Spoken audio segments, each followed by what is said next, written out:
Hey. Good evening, everyone, and welcome to the April 4th meeting of the Needham Finance Committee. We are in a different venue tonight, which is the Rosemary Complex Conference Room, so it's a little different than the Great Plain Room, but we'll make it work. And our first item, as it is for all of our meetings, is are there any citizens either here in the room or on Zoom who would like to address the Finance Committee? Are you here on a warrant article or just a general, warrant article. okay, so we have you down. Okay. You have your own place in the agenda. So, and you can get a bronze afterwards if you like. Okay, so other than that, and you're gonna be, you will be next. Anything else? I don't see anything up there. No, this is okay. So, our next, then we'll now go to approval of the minutes from our last meeting, which was on March 29th. Luis got them around in record time. I know some people chimed in with some comments. Anyone else have any additional comments? Do I have a motion to accept those minutes? Move to accept the minutes. Is there a second for that? Second. Second, for Carol. Since we're in Zoom, we need to go by roll call, but there's no one on camera to do that, so we'll go this way. Karen, Yes. Josh, Yes. Carly, Yes. Barry, Yes. Carol, Yes. and the chair votes yes, so those passing items. So next up is, we're gonna go back into the town meeting warrant and go through the articles that we still have to discuss and take action on. And the next one we're gonna do is Article 41, Citizens Petition Plastic Bags. So the proponents of that article would like to come up and introduce yourselves and tell us about your article. Sure. Hi, I'm Kathy Reeves. And I'm Rob Fernandez. Welcome. Thank you. Yeah, so we're, I guess, basically representing the Green Needham Collaborative for this work around reducing plastic waste. So do you want us to kind of walk through the article at a high level, or how would you like? So you, an explanation of the article, I think from the finance committee, after we hear from you, I think our discussion is we take action on articles that have a financial bearing on the town, either positively or negatively. I'm sure our discussion might not be on the merits of the article, whether or not it actually has it on in the town's finances, if it has a bearing, and I'm sure that's what our discussion will focus on. But why don't you tell us about your article, what you're seeking to do, and then we'll ask any questions, and then we'll have a discussion. Sounds good. You want me to start high level and then pass it to you, Kathy? Yeah. So basically what we're looking to do is pass a bylaw, asking town meeting members to vote in approval of a bylaw that would prohibit the use of plastic shopping bags by retailers, retail stores. This would kind of be a follow-up to a voluntary policy that was passed by the select board approximately 5 years ago. It was voluntary for the larger stores in Needham, meaning stores over 3,500 square feet and above. Were asked to voluntarily comply. Many did, some have not. There's other variables there, but we're looking to now pass a formal bylaw that would restrict the use of those plastic bags. And it would be both thin plastic bags and the thicker plastic bags that are used by certain retailers. So that's at a high level what we're looking to achieve.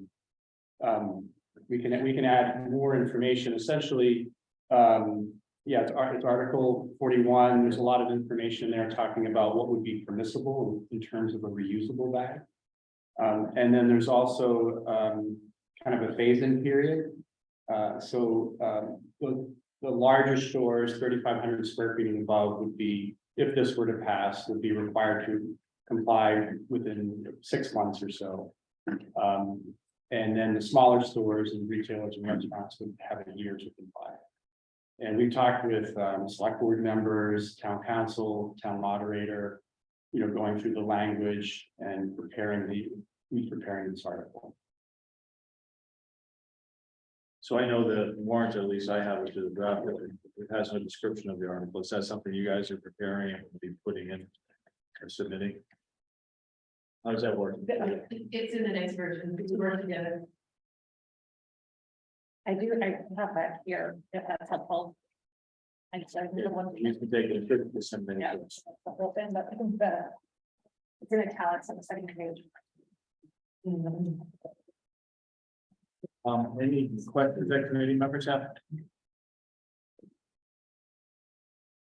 Or can you just walk me through the penalties and the thinking behind that with respect to, it looks like there's steps. Well, I guess first of all, who's gonna be enforcing this? And then Yeah. two, what's your thinking behind the penalties and, why it's stepped and, what happens if you go by?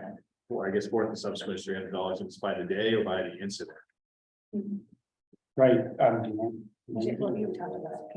Oh, yeah, definitely, yeah, so, the department, the Needham Department of Public Health would be kind of the enforcement agency for it. What we decided to go with the Department of Public Health, because this is what other towns have done, as far as the oversight agency.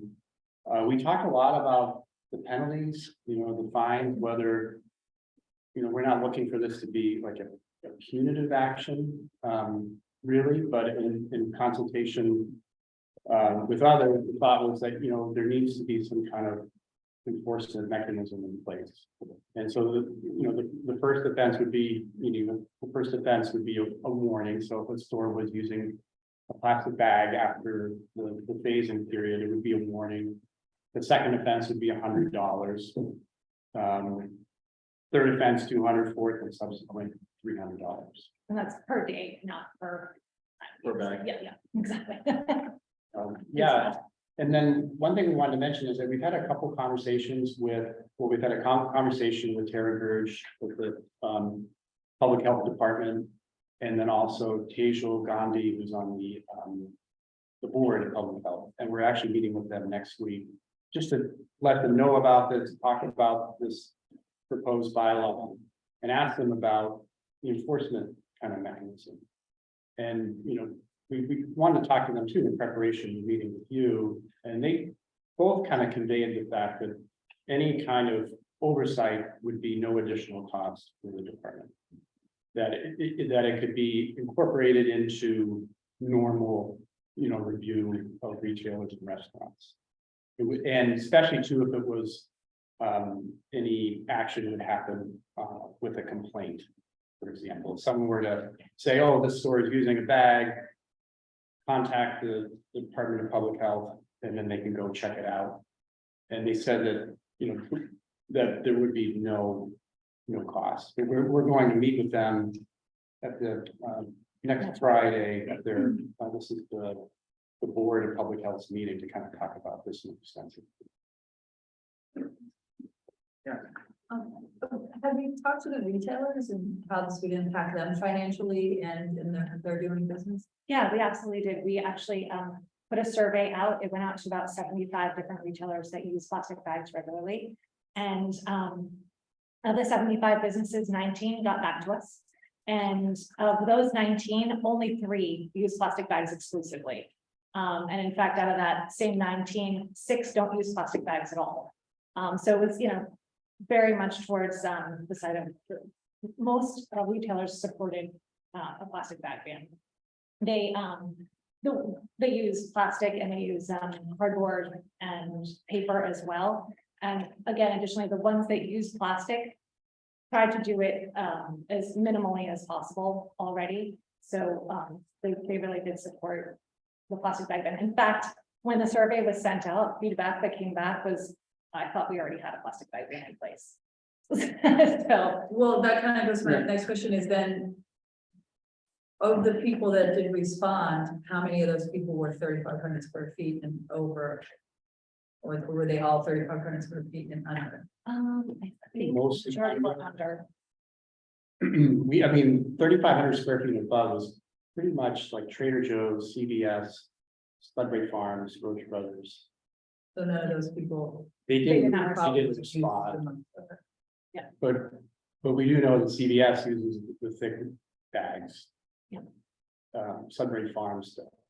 Petco used the thin bag until recently. So, and then my last question about this is just kind of circling then. So there was a survey, but has there been any other sort of their association that represents them, anybody that anybody's contacted, like in reaching out to the retailers anymore to understand how that's gonna impact? We talked to, like the Charles River Chamber supports the bag ban.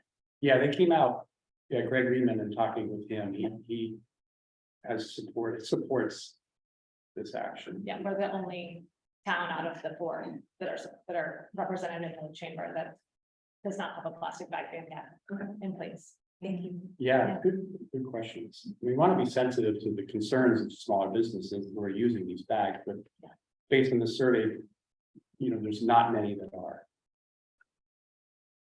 Any other questions? And just to be clear, this would only apply to the larger retailers? No, it applies to all. All retailers. All. Yeah. Yeah. The voluntary policy that was passed 5 years ago, that was just for the large 3,500 and above. This would apply to all. Sorry, Josh has hand up. I was just say, I don't think that there's a financial impact to the town. I think I understand the proposal is very clear. But I think that would be my position here at town meeting, and probably to favor it. But you're right, I think there would really not be a financial. I don't think so, Carol. Just a question, does it apply to restaurants, like for takeout? Yes, it would. Yeah, all retailers, restaurants, yeah. And just to kind of give you some feedback on that, Capella's actually responded and they said even when they do takeout, they were very against using plastic bags. And so even restaurants that have sauces and kind of, more messy food that they're giving out, they figured out ways to sort of work around that. I think one important thing to consider that could be a potential cost to the town at some point is that people generally put plastic bags into their recycle and they end up at the transfer station. And so then when that recycle goes to the facility for processing, plastic bags are the biggest issue with getting wrapped up in the equipment. And so they have to shut the equipment off and there's man hours and potential harm to workers as they're trying to pull this plastic film out of the mechanisms. And so as more and more towns in Massachusetts, there are 154 that currently have plastic bag bans.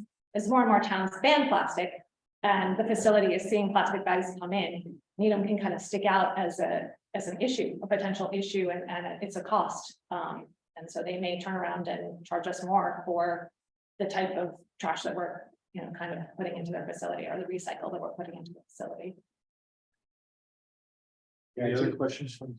I was gonna just add, that's a great point, Kathy, too, is we've had a couple of nice conversations with Matt Demarius, who runs the transfer station, as you know, and in talking with him about this, he noted that when he's visited the Casella recycling facility, and I think it's an Auburn, I think he said, he was told that the #1 contaminant of recycling is plastic bags. And it's not just shopping bags, it's all form of plastic bags, but that's a big part of it.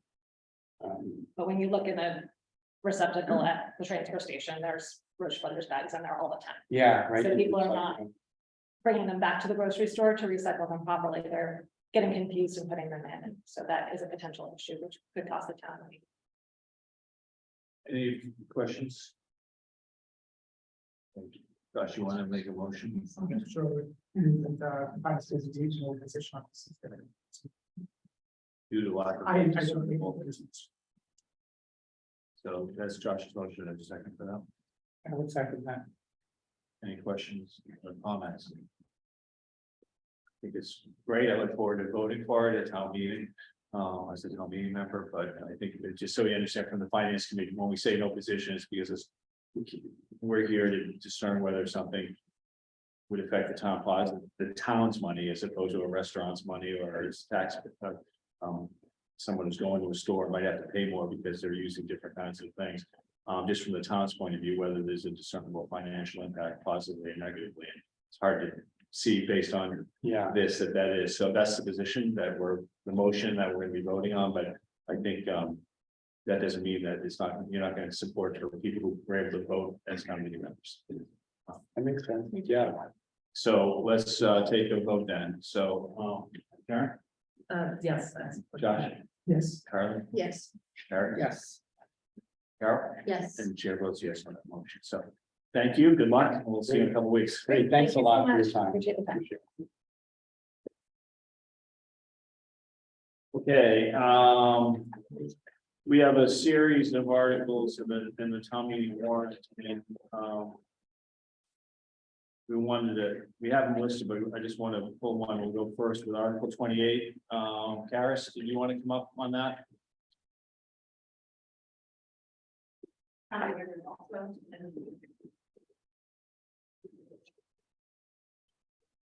So Article 28 is quiet zone design.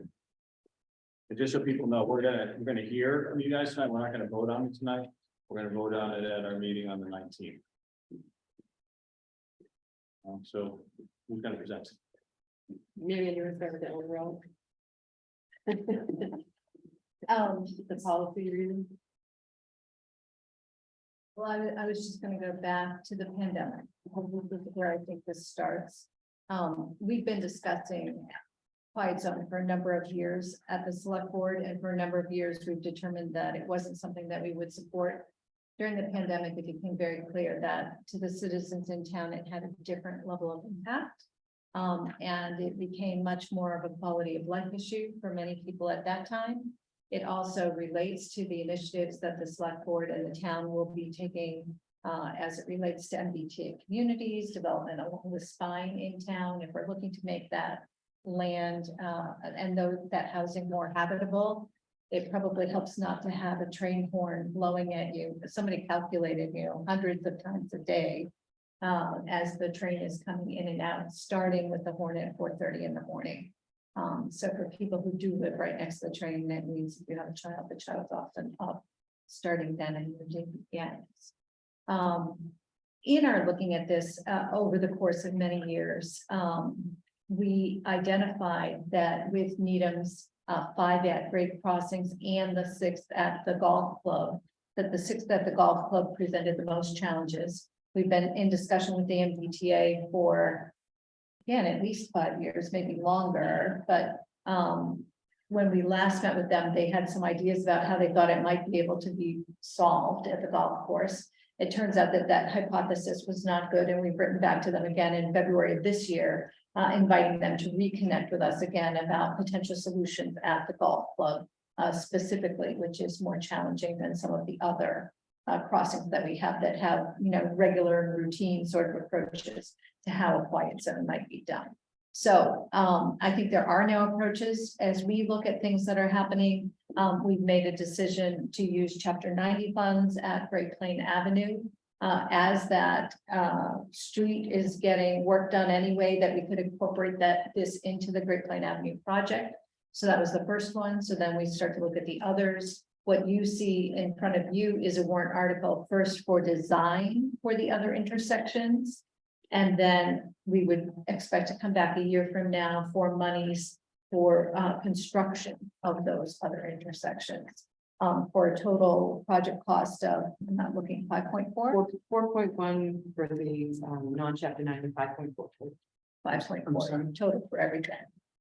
It's 4.1 for the borrowing authorization, 4.1115, and the anticipated total cost is 5.4 million. We actually have a ARPA earmarked from the state for 170,000 that's specific to Great Plain Avenue, so that would reduce chapter 90 allocation. So is there a breakdown for the 1.3 million that's being requested here with respect to what it's going to be spent on, what the scopes of work are, who's going to be performing the work?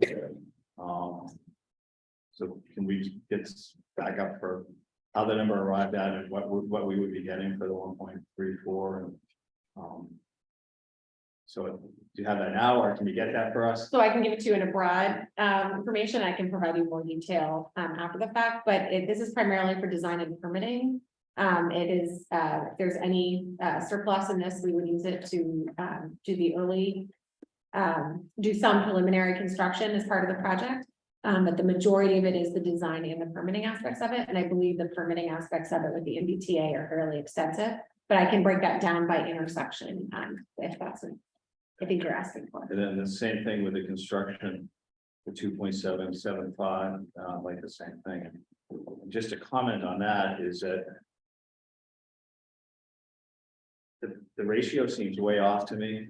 I mean, generally, kind of a rule of thumb is, design is about 10 to 15% of the construction. Here is close to 50%. If I'm doing my math right, I'm not a math person, but I'm gonna need some explanation as to, this is way, this building, any other building, we're not spending 50% of the construction cost on the design and permitting. So, is there an explanation for that? And, whether you give it to us now or some other point, but it's out of whack.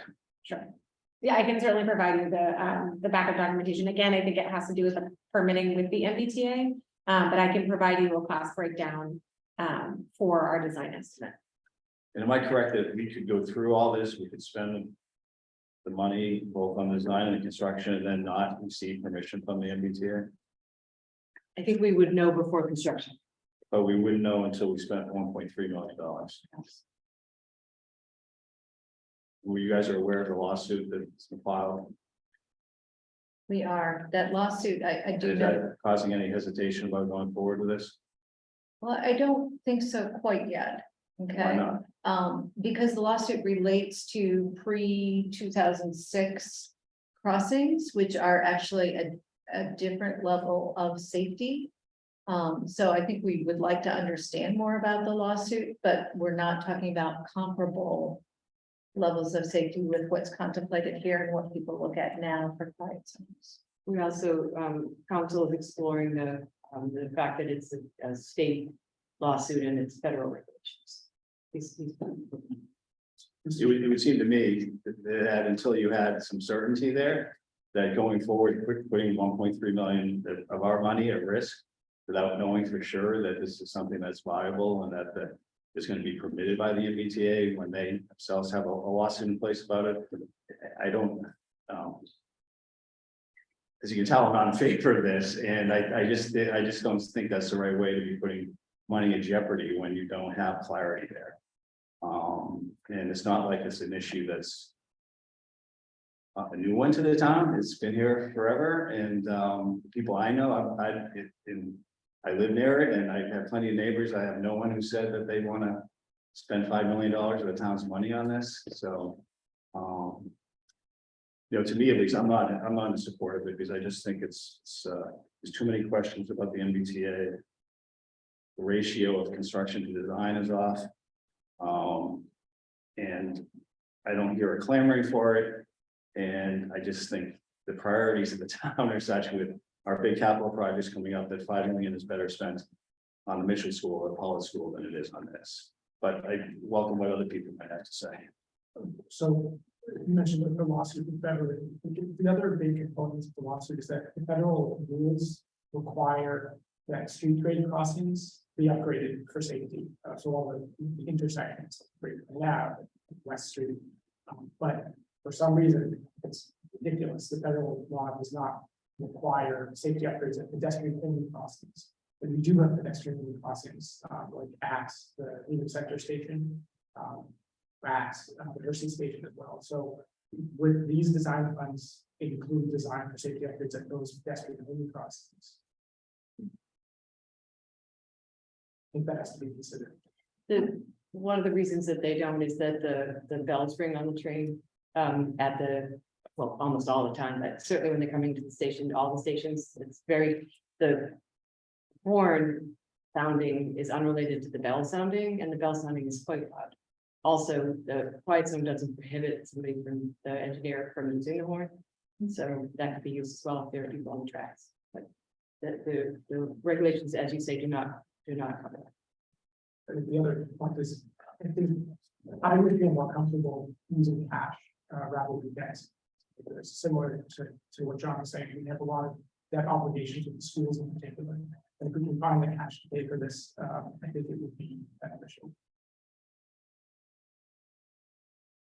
Any other questions or comments from you folks? So, I do have one question on Marion, you mentioned that you had written back to the MBTA on the issue of the golf course. So you can't really proceed on this until you get some clarity on that issue. Right? Or We can't make the golf course crossing quiet without receiving clarity, but you can make the other ones quiet. So in theory, could we? We wanted to, I'm not implying we should. We could in theory prioritize certain intersections over others and not, this doesn't. I understand the intent is to do them all, but it's not a necessity. You would start the quiet zone, so for instance, if the golf course crossing was delayed, you could start the quiet zone with all the approvals and all the safety measures put in place after that. But you couldn't go, yes on May, no on Rosemary, yes on West. I mean, Oh, you that would, cannot. no, Okay. and they're so close together. it Right. wouldn't really matter. And just for my own education, what is the equipment that gets put in place to qualify it as a quiet? It's quad gates so that you can't slalom around, so, Down from both sides, on both sides of the street. that's what we're looking at, because we don't have the street width to do some of the other. That's basically it. That's $5 million. It's quite, that's what I mean, I thought I read that. I was thought there might be a lot more to it than for $5 million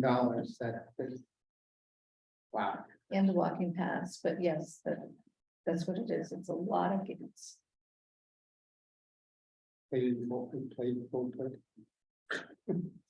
We've been following the city of Chelsea, who's been embarking on this, because they had if I remember correctly, they had pre-2006, and then they abandoned it, and then they're going back and trying to recreate it. So what cities and towns have implemented it so far? The closest one is the Norfolk line, the Franklin.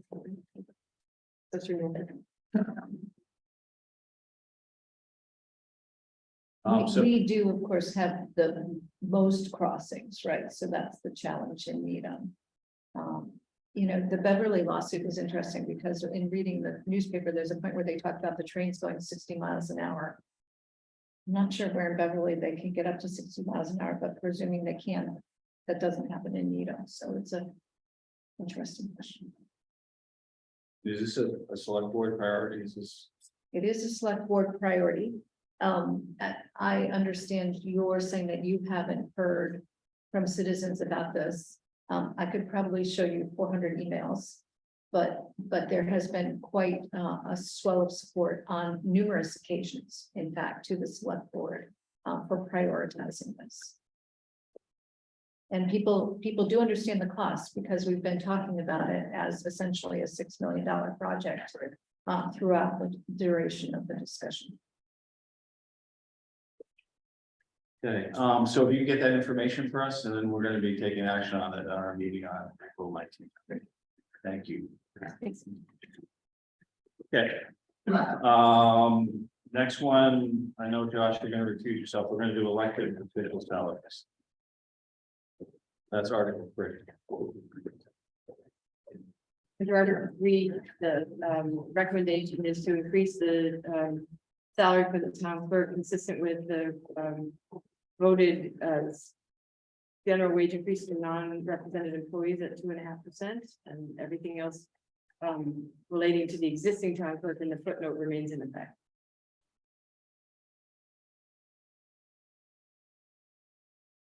Any questions? Here, I'll vote to recommend the adoption of Article 3. Second by Carl. And You don't. we have 5, so we're good. Okay. So that's Barry's motion, second by Carl. We'll go to vote. Karen? Yes. Carly? Yes. Barry? Yes. Carol? Yes. The chair votes yes, so that passes. We can get Josh back. And then we're gonna go to Article 8, outside recruitment services. I know we talked about this before. So we presented this one to the board at our hearing at the end of January. Any changes since then, or any,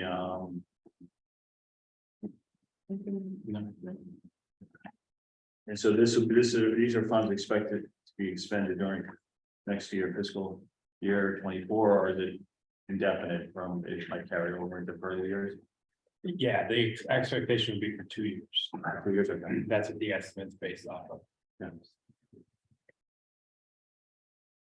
And is it paid, is it sort of a, is it a fee basis or a percentage of the salary of the person that's ultimately hired? How is the agency or the service paid? Sure, yeah, it's a fee basis. So unlike some of the performance-based arrangements and with private sector companies and recruiters. Where you pay upwards of 30% of an annual salary, this is a flat fee based on the recruitment. And with that, we're getting more targeted sourcing of candidates. The candidates or the firms we have worked with have not only active job seekers, but passive job seekers as well.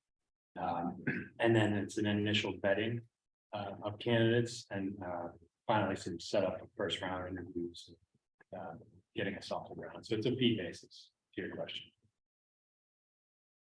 Any questions? For motion? Yes, please. In favor of Article 8? So the motion, Karen's motion is for the finance committee to recommend approval of Article 8. Is there a second for that? I'll second. Second by Barry. Any discussions or questions? Hearing none, we'll come to a vote. Carol, Yes. Barry, Yes. Charlie, Yes. Josh, Yes. Karen, Yes. chair votes yes. So that has unanimously.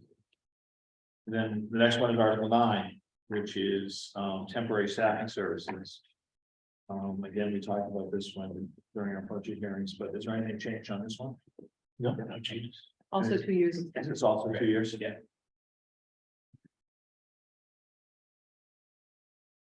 I'm just curious in the last few months, just given what's gone on economically, has there been any change in your ability to recruit or hire? Positively or negatively? It's been just as competitive in terms of the labor market. There's turnover is high and yeah, it's a tight labor market, so we're doing our best to keep up. Still small. We've made some really good hires. But yeah, conditions are still there. I just have a typo. I don't know if I have the most updated version, but in the article information, it says these funds would, and then there's a number 7. That fixed it. You fix, okay. Thank you. Might be the last. I ever appreciate it. The 7 wasn't any kind of secret code or anything. Better to come up here than on the town meeting floor. Yeah. Anything else? Ready to make another motion?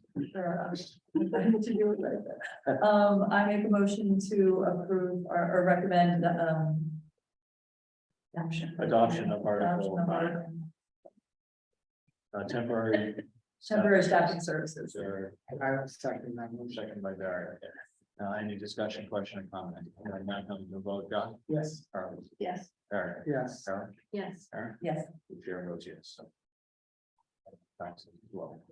Thank you very much. Thank you. Thank you, guys. Thank you, I appreciate Yeah, it. thank you. Good luck. Yes. Okay, next up is Article 36, Town Hall Saturday hours. So I think for this, the select board had received a recommendation from the town clerk and we put it on the warrant for that reason. I know that you and we have subsequently received a notice from the League of Women Voters. We've actually asked the town clerk for some additional information. It's certainly been suggested that Needham's difference from other communities, if that were to be true, could be confusing, particularly around national elections, I think. And then we are also trying to understand, you know, what does the profile of these Saturdays look like in terms of who's coming, how many people are coming? Is anybody registering to vote, you know, et cetera. So we have asked for some of that information. I think Teddy is now collecting it and we are anticipating hearing from her. I don't know exactly when, soon. Yes. So I think it started out with good intentions, thinking about that there are lots of opportunities for people to early vote at this point, and maybe Saturday wasn't necessary, but if we're the only community that's not, we need to understand that. So presently, the town hall is open during Saturdays during election season. that how it works or? It's open, for example, during this election, it was open last weekend for early voting and for the last day of registration, so it's been an overlap of those two. I don't know that it's been open every Saturday, although I think different elections have functioned different ways depending on what was requested or required by the state. There is a request going forward that towns consider at least having Saturday openings, which was the basis of the town clerk's recommendation to us.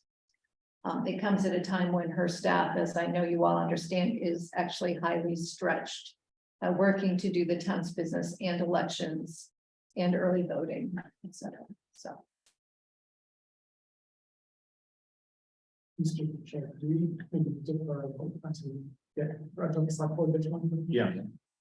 And I guess I was just trying to, my other question is, does this one to me when I look at it first? Right. Trying to figure out what kind of financial implication if it has, and is there any way of determining that? Either through personnel or through the lights and heat and cooling of the building that they would be lessened in any way through this? I think the best way might be to invite the town clerk to answer some of those questions on the 19th. But I do think, John, to your question, it's in the scheme of things, it's a minor cost to the town. Most of the people who are election workers are volunteers in many ways, and having the town hall open. There are other reasons why the town is sometimes open on the weekends as well, so. It is usually for the 10 a.m. to 4 p.m. So again, it's not an extended day, it's a limited set of hours on that particular day. So you guys haven't taken action on this. We have not, because we are waiting for more So information. when are you planning on taking action on?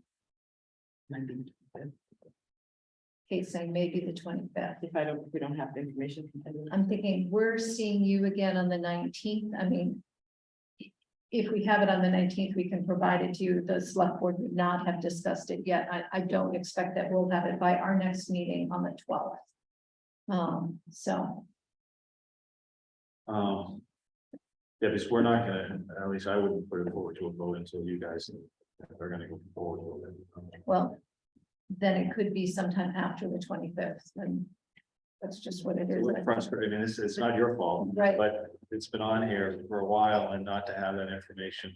But now it's just making everyone's job more difficult than it needs to be, which is unfortunate.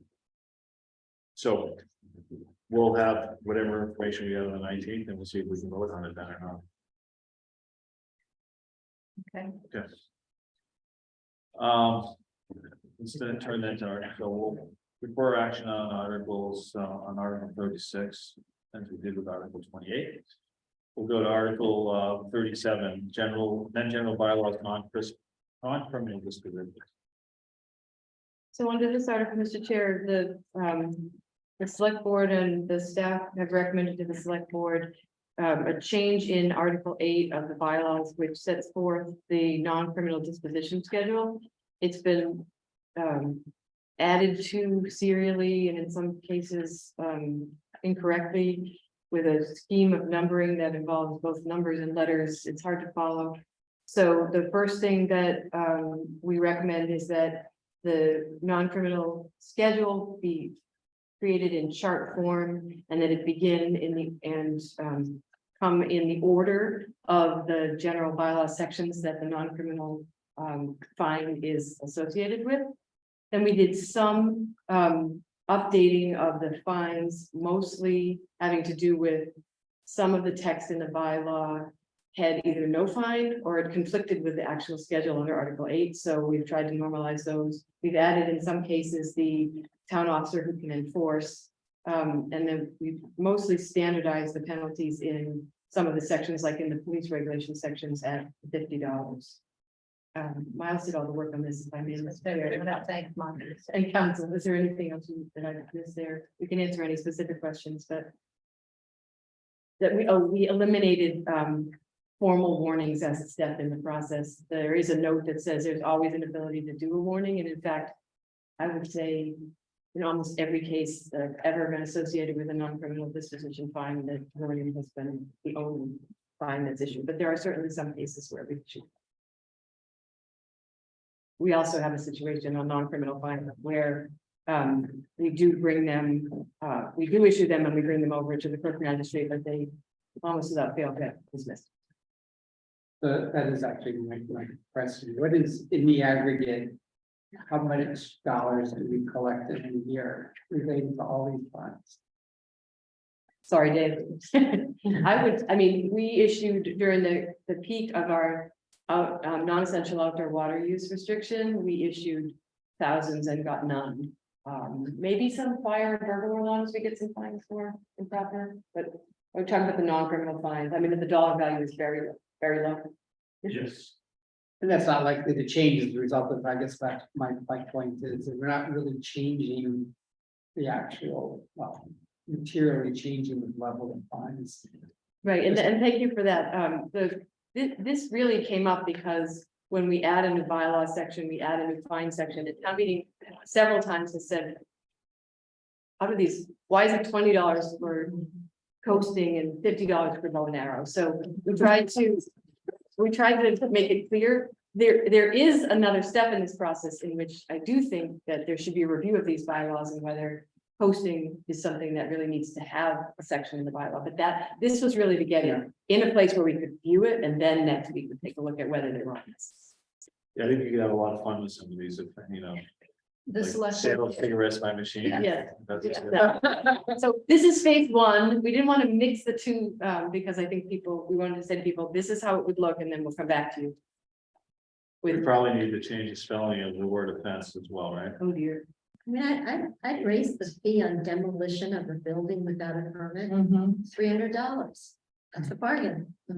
It's per day though, so it's a very long time. So you gotta put it back. So you put it back to $300 a day. Okay, so have you guys, has the select board taken action on this one? Yeah. This is the select board's article, but they've taken no positions on any of it. Or not any of them? Mr. Chair. It's their project. In hearing your description of the option not to fine and reading the notes at the bottom of the table, I interpreted it differently. Maybe one of the words that we changed. So it says enforcement entity will choose to issue a verdict or written warning to a violator before assessing penalty. To me, that means there will be a penalty assessed after, so maybe to replace. Maybe we can look at that, that makes sense.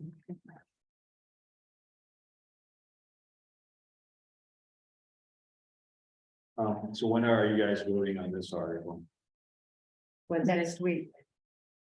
All right, so let's say whatever changes or finalization you have and get it to us so we can vote on it at the 19th. Yeah, I mean, the warrant's printed, so I don't know that we would have any changes.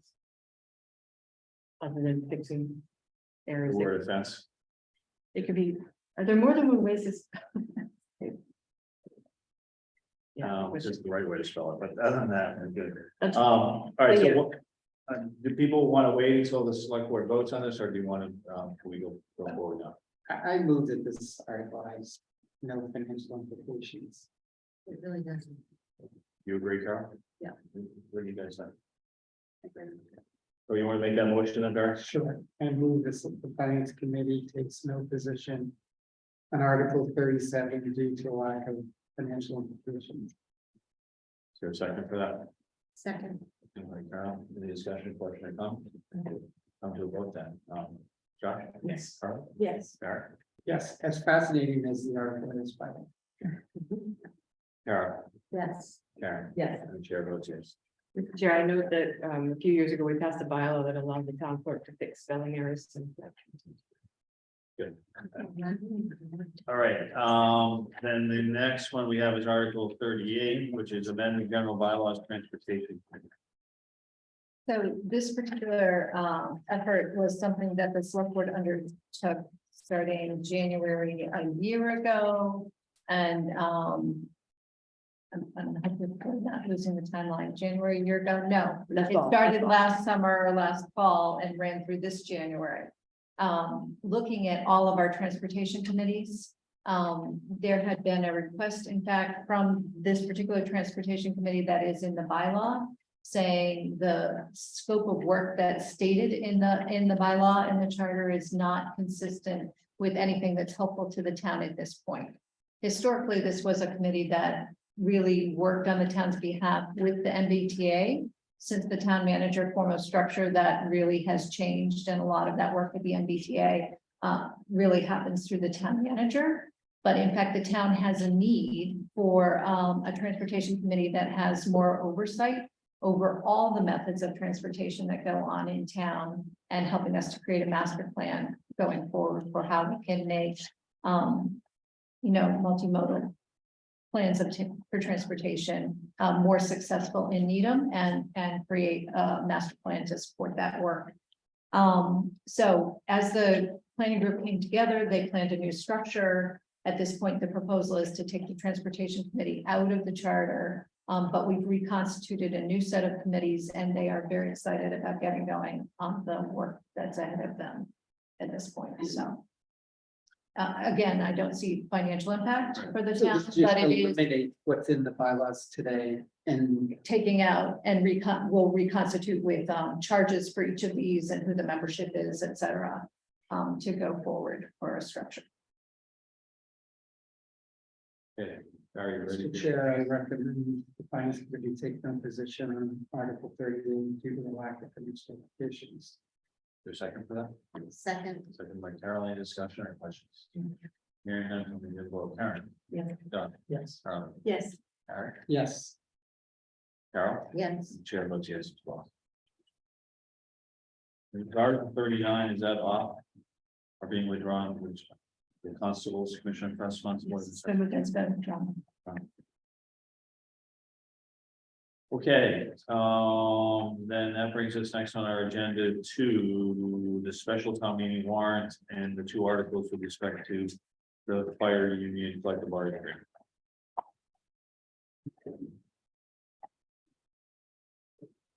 So the first agreement there is the Needham Fire Union, where there is a collective bargaining agreement, and they have information on it. So we did provide the contract settlement finances as well as the memorandum of agreement. The key features in this agreement, very similar to the police contract that we settled in May of 2022, is that the priority of eliminating the fire department from the civil service system, as we are hoping to do with the police department. We have a reached agreement with the fire union on that. The base wages for the fire union for the years of the police contract are the same at 2.5, 2.5, 3, and then there's an additional year in this contract for FY26 at 3%. Some of the key provisions in the union's adoption of this policy includes our increase in the EMT paramedic pay, which we had found by survey that we were low in, and we can tell by our efforts to recruit paramedics that we were underpaying. Because we're still in civil service and because there are so few paramedics, that's a statewide list, and people will come in and tell us that they've signed 15 and what are we going to pay? And they'll say, well, Franklin pays more, and they'll go. So we know that in or out of civil service, the advanced life support service is really the premier service that one of the premier services that we offer. And so we wanted to make sure that we could make that pay equitable and be able to recruit paramedics. We've also expanded the ability of staff for education. Currently, the contract allows pay for degrees in fire science, and we've expanded those to include other degrees that are relevant to the fire service today, including paramedicine, fire engineering, like see in the MOA. And also expanded to non-degree programs, including being a journeyman or master electrician or plumber, which we and the chief believe would be very helpful for the fire department. Happy to answer any other questions. So Dave, I actually have a question for you on the part that applies to FY23. Which is in this. Are we able to handle that through what's left in the classifications category of the operating budget, or if there's not enough there, are we gonna need a reserve fund transfer as well? Explain the mechanics of how we're. Gonna Yes, do that. we need an additional $90,000. And the proposal is since town meeting would be voting on the contract, that there's a motion to amend the operating budget for FY 23, also in the special town meeting, to transfer 90,000 from the reserve fund and place it into the CPS fund. Okay, so I see it right here. So it'll be 90,000. 90,000 a year.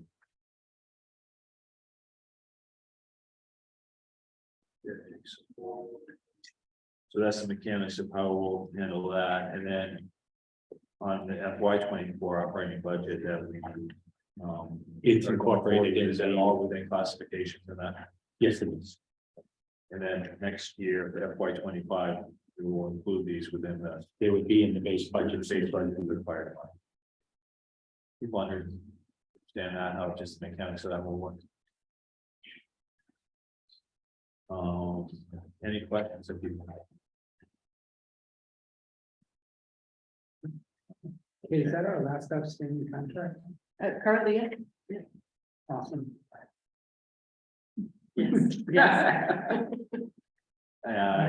want to make a motion? I'll make a motion to special time, we need warrant article number 1. And we take it one at a time or we vote together? I think it's just one article, right? So it's not, Oh, these are all subsumed within one. well, okay. To approve the agreement and then. Okay, We'll implement it financially in other places. all right, I recommend the adoption of article 1. Recommend adoption of article 1 special town meeting warrants. Is there a second for that? Second. Second by Karen, any discussion? I'm just thinking that procedural for like last year, when this was placed, we did the home rule, collected the civil service home rule petition before the collective bargaining. I wonder if there's a plan to, at town meeting, discuss it in that order as well.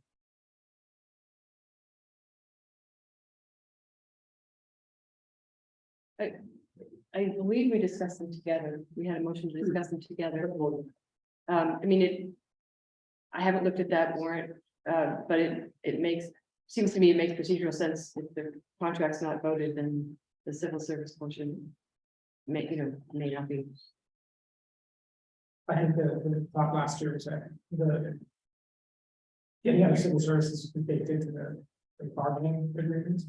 And so having to vote on the bargaining agreements makes the collective, actually having to vote on the civil service first makes more sense. So that when we get to the collective bargaining, we don't have the same discussion. Well, I mean, I think that the select board will make a motion to discuss them together and vote separately. I'm not sure it makes the most sense to say yes to get out of civil service and then deny the fire union contract. It's a chick, they have to go together. I'm just thinking about how we last. Okay. Any other questions? All right. Now I'm gonna be reminded, we have a motion, right? We have a motion. Carol, you seconded it? Karen seconded. Okay, now we'll go for a vote. Karen? Yes. Josh? Yes. Carly? Yes. Karen? Yes. Carol? Yes. The chair votes yes as well. And then Article 2 is the home rule petition. And so this comes flows through the fact that in the collective bargaining agreement, they agreed. Right, and there's two ways for the town to exit the civil service system. One is by seeking a home rule petition, and the second is to go to the voters by ballot. The legislature is currently not approving any of the home rule petitions. That could change, but we really feel that we should try it and be on the record as that we want to get out. But as you know, we were not able to get the police department out over the last year, so we do have that on the ballot next week for because the town voted to go into civil service by ballot. And similarly with fire, they voted to go into. So mostly if that's consistent, we'll be voting next year on. At the ballot. Yeah, unless something changes in the legislature. Any questions or comments? Ready to make the motion? Okay. Then Josh is gonna make the motion. So I read that, finance committee recommended adoption of article 2, to exempt the fire department from civil service. That's there. And any questions or comments? Hearing none, coming to a vote. Carol? Yes. Barry? Yes. Carly? Yes. Josh? Yes. Karen? Yes. Chair votes yes. Excellent job, thank you on that. For now, we're gonna go to, CPC. Here, Reg, you guys want to come on?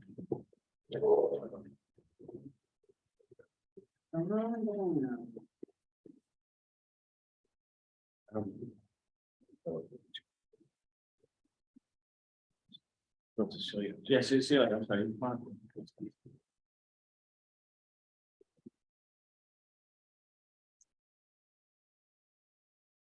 How are you? I am well. Thank you for asking. I was a little unsure about what the format would be. This evening, I had sent you a follow-up memo. Addressing what I thought were the questions that were still open. Yep. So I think everyone knows that the London Chambers, the request for funding concerning London Chambers has been withdrawn. So the remaining housing authority article that's before, that's on the town warrant, has to do with seabeds and Cook.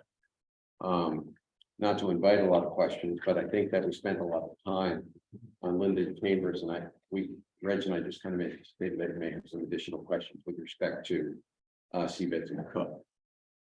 We brought some additional detail with us, and anticipated some of the questions that you might have. Okay, great. So you want to just tell us what that is then? sure. You know what? I'm gonna do this. Reg, you feel comfortable dealing with this aspect of it? I think what I wanted to kind of unpack was just kind of give an overall statement about what this project is, which is just kind of an exhaustive repair project, and the costs associated with it. And then with respect to this request in particular, how it is that they come up with these percentages of what pre-development costs can be paid for by CPC using this DHCD guidance. So I think if we start broad, here's a project that's about, here's how we come up with these overall costs, and here's the percentage. I think that may answer a lot of the questions. In my memo, I deal with the budget, that the pre-development budget. We have a spreadsheet, a chart. I also deal with the schedule.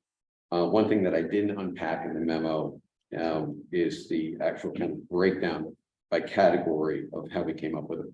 It's rather how the housing authority came up with the percentage of repairs eligible. So can we answer I think if we answer that broad question and then bring it down to the percentages, that's probably where I think we will be in a good position to field any additional questions you might have. Okay, great. Okay. And Mr. Chair, we also have Margaret Moran in the attendee list there. We have our the head of our consulting team. Anybody wants to do a deep dive into how this thing all works. So I just want to be clear for the listening public. So Reg Foster is on the Community Preservation Committee. But he is right now, he's wearing the hat of being the chair of the Needham Housing Authority. Okay. And just I'll take my hats off and on.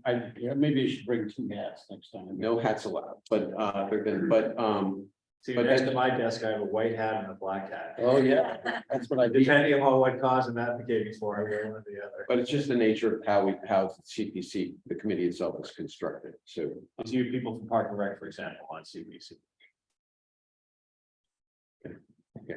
okay. So, man, I use this trick here, so, I think, we have 40-year-old buildings, that are in the last 5 or 10 years of their life. We found a new funding source, from the federal government where we can reposition ourselves from our current funding source to the new funding source.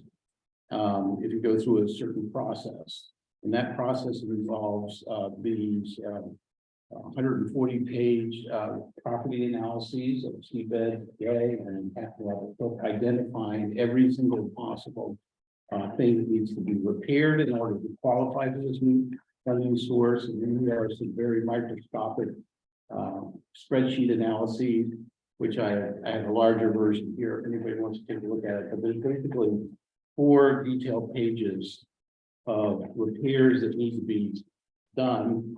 in these 5 or 6 categories that were in Peter's memorandum here. And if we do that, we get the new funding source, and we can preserve these properties for the next 40 years. There is a TPC memorandum, I'm sorry, there's a DHCD memorandum.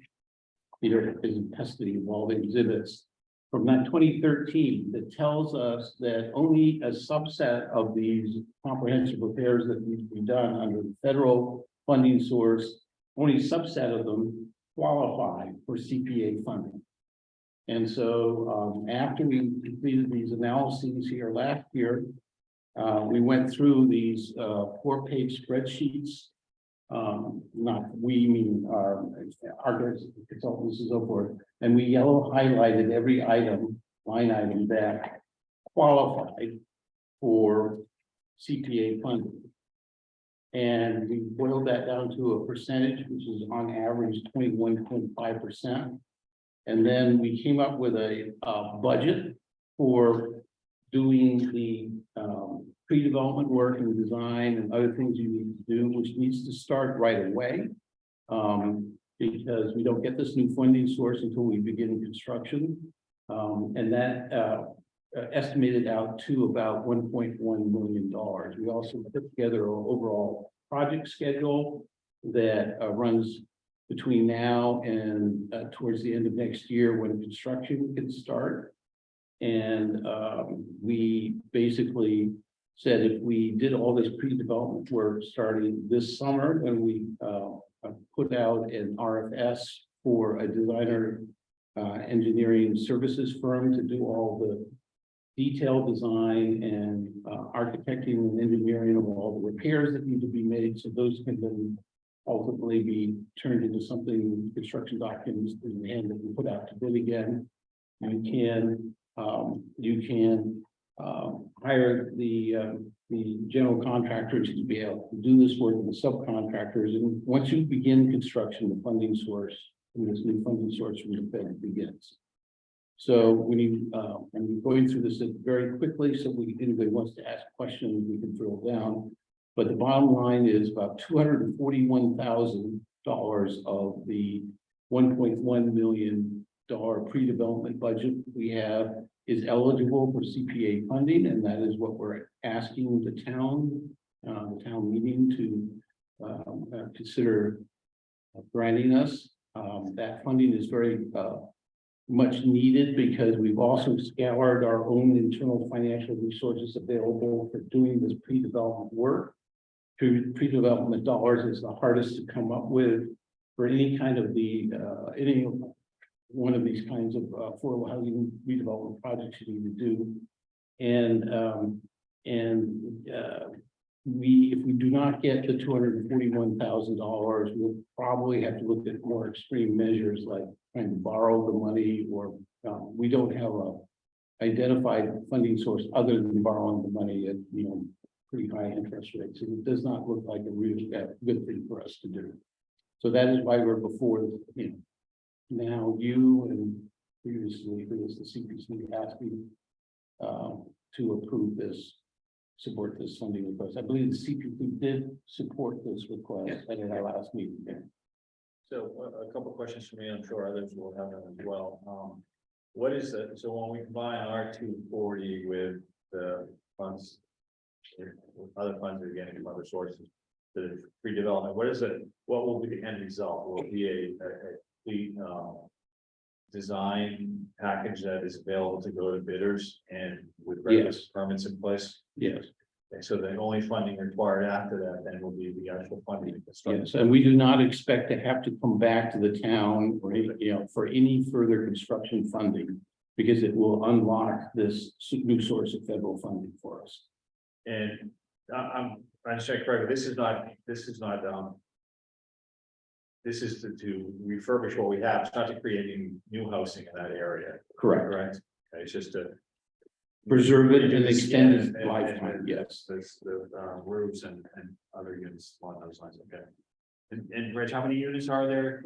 So there are 30 family units, 2, 3, and 4 bedrooms, sort of townhouses.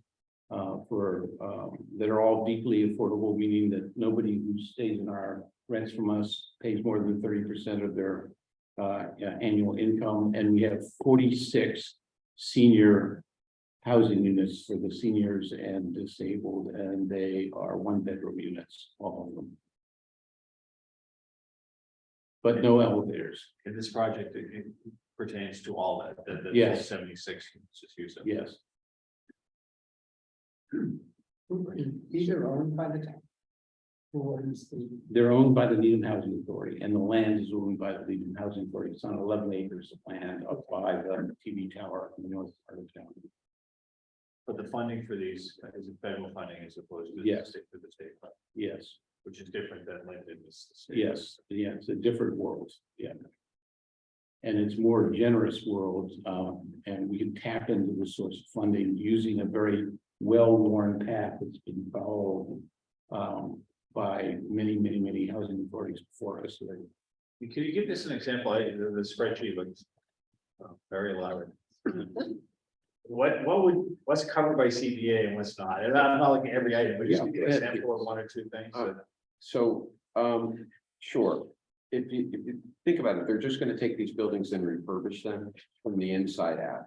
So new kitchens, new bathrooms, painting the walls, interior doors, exterior doors, the roof, the windows, the siding, the insulation. So they're just gonna refurbish it to extend the life 40 years or 50. I think it's 40 plus. 40 plus, that's the thing, okay?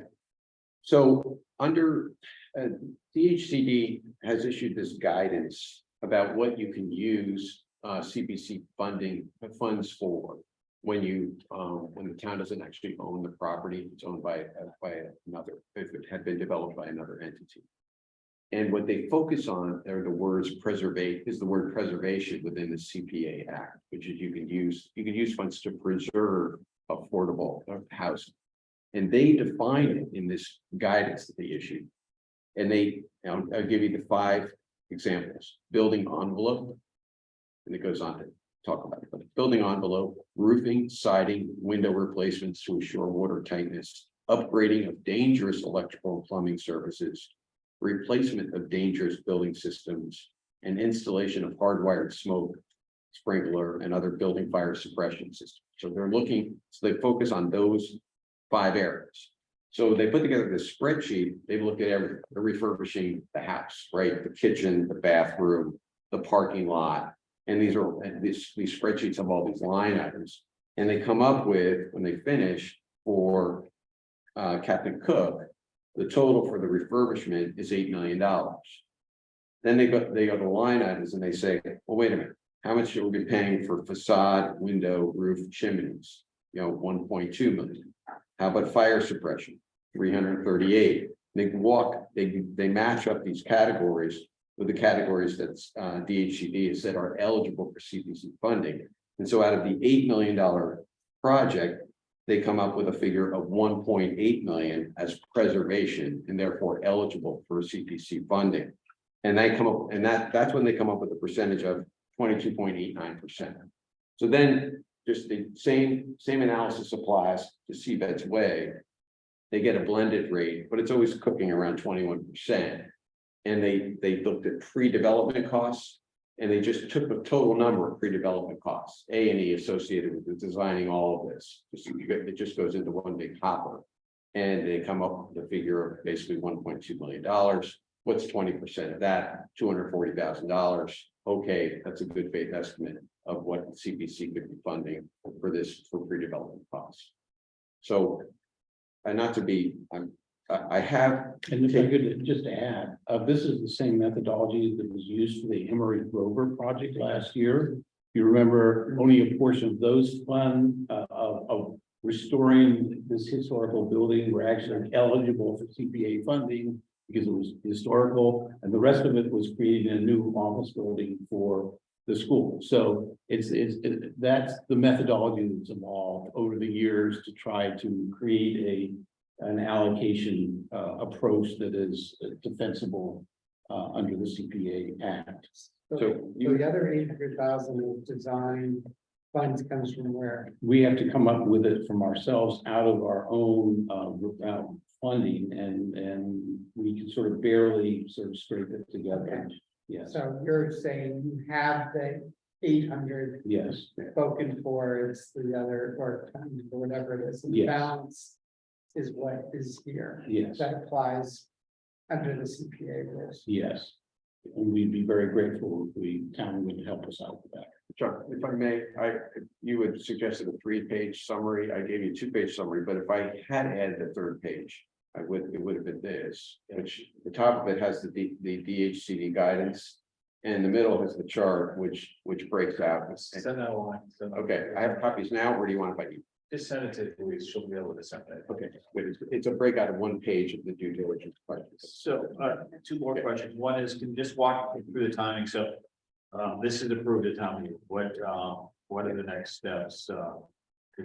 So once the town approves the monies, then we're looking at later this spring, putting out an RFP or RFS for an A&E designer services firm. Just like we've done before, and we have to go through a competitive process, 3B process, and hopefully having the selection midsummer, say July, of that firm. That firm will then plunge into taking these spreadsheets, if I may borrow one of them here. You know, and this is just one liner saying this is what we need to do. They need to take every one of these items and the site, the architectural system, the building facade, the plumbing system upgrades, the unit, kitchen upgrades, domestic hot water upgrades, electrical upgrades, lighting upgrades, safety systems and everything else, all that's out there. And they turn those into actual specifications that are comprehensible to construction companies, general contractors, you know, that then can be put out for bid. We expect by June of 2024 to have finalized those construction drawings to the point where they could be put out for bid. And then go through the bidding and selection process for that. And by the end of the year, 2024, complete that whole construction bidding process and award with construction maybe starting, in that, towards the end of 2024. We also have to, there's a whole bunch of financing things we need to go through, because what this repositioning does is it basically creates a new $2.7 million a year income stream, of which a portion of it can be applied to Seabed and Cook. And then you can take that, annuity revenue, if you will, which is good for 20 years, you can take that to the bank and borrow against it, just like any other, private sector commercial, building owner would do. We also have the land that we own outright as well, and it enables us to basically reposition ourselves more like a private sector financial corporation that has rental units for rent. Then my second question. And if you want to know more.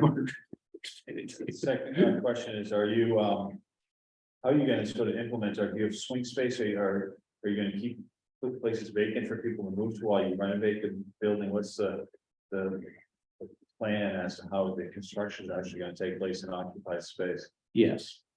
No, seriously, no, so yes, so it'll be a combination of having swing space that's created by just natural attrition, number one. We also have the ability to get temporary rental housing and other locations within the town, and it would probably, be within the town, because whether you're a family with kids in the school, or whether you're, a senior with your providers at Needham Hospital, you want to kind of keep people within town. Also, the nature of this is not the same as Linden Chambers. Linden Chambers is like a tear down and a reconstruction. So you've got, 12 months of relocation related challenge. Here, we think that, depending on the details of how this is designed, it may be just a few days that somebody needs to be out of their apartment so that the kitchen can be redone on a blitz basis, that kind of thing. And it won't necessarily take as long or be as disruptive as it is when you're doing a full redevelopment. it's akin to living in your own house when you have your kitchen redone, you know, there's a week or two or a month of agony and then you. No, I get that part, but windows and doors and roofs are Yeah. a little bit different. Yes, so working on that temporary tenant relocation strategy is exactly what's also going to be happening over the next year. And again, the federal law and regulation provide a lot of input and protection to the tenants, and they basically have to sign off. And if any disruptions or inconveniences, that's at no financial cost to the tenants. Good. Any other questions? Anybody?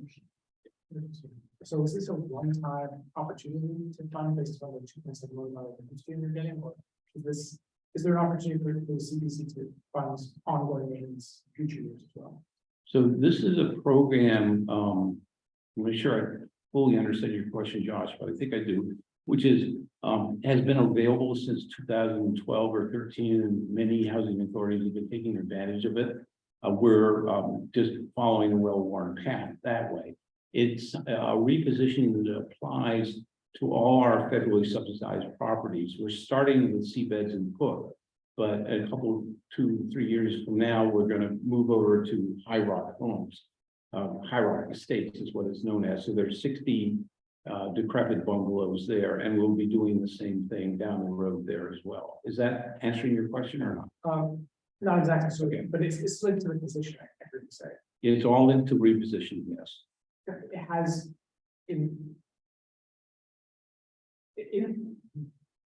it's the outcome is maintenance. I guess I'm focusing on the maintenance part. Is our CPC funds in general available for maintenance outside of this repositioning? No, Okay.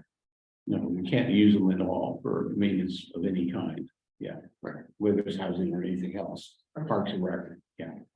But by doing the repositioning, when we go through a whole financial repositioning, we will have funds to do continued maintenance after we do all the renovations. And we will also have a reserve like a normal commercial residential building owner would have. You're required to have a certain amount of capital reserved in the bank and be replenishing that over time, so that, you know, down the road when the roof needs to be done, again, you have something in the bank to be able to do that. Carol. If I might, do you have any ability in this development to increase the capacity at all of the home, of the 76 units? Not within the footprint of the 76 units, but in the 2019 facilities master plan, that was the genesis of where we are today. A fifth project, which is not on the table right now, was identified that with 11 acres there's a room for another building, apartment building, say of about 60 units in size, that could be fit in there. And that's down, you know, on the horizon down the road. However, the board, for obvious reasons, has said we really got to deal with the aging, decrepit, worn out housing that we have today and fix all that up first. And then, you know, maybe 5 years down the road, we'll be looking at the possibility of using that land for that purpose. We own about 43 acres of land in Needham, which is kind of a surprise to a lot of people when you consider that sort of brown gold these days in this town. And the other big 25-acre section of it is where High Rock Estates is with the 60 units. And that's where there is a possibility of going from 60 units to 60 duplexes. So all of a sudden we have more units of housing from that point. Any other questions? So I'd like to make a motion with respect to this article. The finance committee recommended option Article 23 to appropriate for the housing authority CBAC's resolution. Second. Second, by Karen, okay. Well, any questions? Additions? We'll come to vote. Carol. Yes. Barry. Yes. Carla. Yes. Josh. Yes. Karen. Yes. Chair votes yes. Thank you very much. I'm going to leave Peter to do the rest of the article. We'll just do, the Fazio and then the other. Okay, sure. And I'm not quite sure we really need any discussion on it, Right. just to check it, make sure, confirm that CPC quoted, let's do the Fazio first. Fazio first, just to confirm that CPC has, voted to go forward with it. And nothing else has changed since. Nothing has changed. We voted in favor of it and just, I don't know if I said this at our prior meeting, but we anticipate that there's going to be an application for construction funds in October. And there's sufficient funds in our general reserve in October. I think it's going to be $1.7 million in the general reserve, and the application, I do not think is going to exceed $1 million, so we'll be able to address that issue in October. The construction. Correct. Any questions on Article 24, appropriate for the playground design at the Fazio? Oh, you know what? My performance in front of this committee is awful. All right, sorry about this. I was talking about Claxton at that point. I really apologize. I was gonna say, that's a Okay. pretty expensive playground. Okay, I apologize. I thought we were addressing Claxton. No, we're just Fazio. Okay, sorry, I misunderstood. So nothing has changed on the base. Any questions about it? Want to make a motion here? I recommend adoption. Or, I'm sorry. Of Article 24, appropriate for the Fazio playground. Excellent. Is there a second? Second, Second by Barry. Any questions from the committee members? what is gonna be the playground cost? What was, What will be the playground cost? Heather, you know, It's estimated at 432,000 right now for construction. Hearing none, we'll come to a vote. All in favor? Sorry. We can't do that, can't we? Well, we're on Zoom. We can, yeah, we're well down the road. Carol, Yes. Barry, Yes. Carolyn, Yes. Scott, Yes. Karen. Yes, John, the chair is yes. Okay, Peter, so I think we just had those two administrative articles, 21 and 22. That you talked about when you presented before to us. Yeah. And I think I wanted to confirm that you guys have taken action on those and nothing has changed on those two since you were in front of us last month. correct. They don't have any questions on those two administrative articles, 21 and 22, which appear each year. The numbers are sometimes different, but I'm not sure what version you guys are looking at, but the value to the community housing bucket has been increased to 22%. okay, so the draft we're working on, Bob, which is on Article 21, has 82,000 for administrative. 2.227 for community preservation fund annual reserve. Yeah. That's 477, 817 for community housing reserve. 0 for historic resources and 477, 817 for open space. Okay, so, So the community preservation fund annual reserve has changed to $1,749,706. And then the community housing has increased to $955,633 to reflect the 22%. Can you just give me that second number again, please? 955,633. in open space is the same. Open space is the same. But basically, it's just allowing you to move from the reserve fund into the community housing reserve. For future activity. Correct. yes. I discussed that in the first presentation, so again, apologies for their outstanding. Okay, so we'll just take action first on Article 21, which is to make the appropriations as we do on an annual basis to community preservation fund. Chair, I will, make a motion to recommend Article 21. Appropriate to community preservation fund. As itemized. Is there a second for that? Second. Second by Carol, any questions or comments? Hearing none, I think you'll vote. Karen? yes, Yes. Carl? Yes. Barry? Yes. Carol? Chair Yes. votes yes. And then I think last one we had then is Article 22, which is to supplement.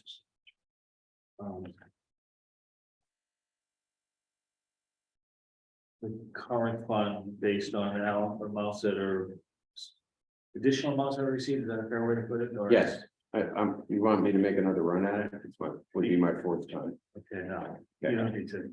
Okay, It's been approved by CPC. it has been. And This is good practice for a town meeting. Look at that. so the amounts to community housing are going to be at 20% for FY 2022 and 2023. And the other reserves will be 10%. Okay, great. And where do we go to find after these are both approved at town meeting, sort of where the general ledger is on both of them? Or, So. We can provide that Yeah, follow-up, right, afterwards. yeah. I can read this over, yeah. maybe it'd be helpful, just assuming though they pass when you're in June, what will be the total amount of each of the categories? Yeah.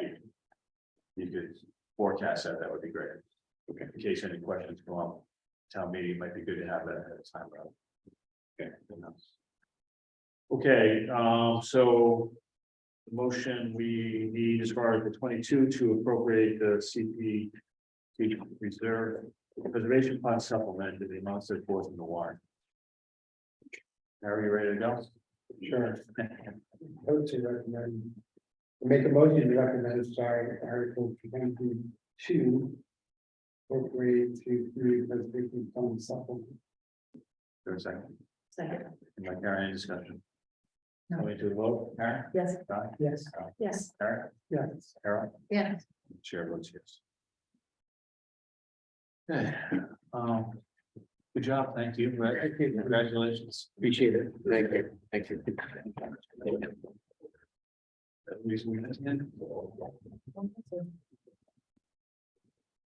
Right, so we have everything done for tonight. The game plan from here is, Louise will let us know the remaining items we need to vote on our meeting on the 19th. We'll work on town meeting assignments. I don't think we're doing videos this year, but I think that's. Videos? I don't think so, but I'll know for sure after the meeting on that on Thursday morning. Why? Because nobody. No one watched. No one watched. And so the expectation is we'll meet on the 19th and we'll be able to do everything then, so we'll be ready for. And then I'll talk to different folks about what we think, for assignments for articles, I'll have to talk to you about, that. What people want to do or don't want to do, and I'll, we'll figure that out, so. We talk Louise- about the logistics and expectations of what that is. Yeah, exactly. The video, but Yeah, with the video easier. Well, no, Well, it's, it's during COVID, we couldn't spend a lot of time in town meeting because it started being outside. we're limited by daylight, Okay, And so. In one we had day. to do videos. but it also expedited a lot of things that. For example, I think our last town meeting was what, 3 nights? Yeah. And I think a lot of that was due to the encouragement to, a lot of people were better informed because of the videos. Not that I like doing the videos. yeah, so I don't know for sure, we're having a meeting on Thursday morning with the moderator, I think that's one of the topics of discussion.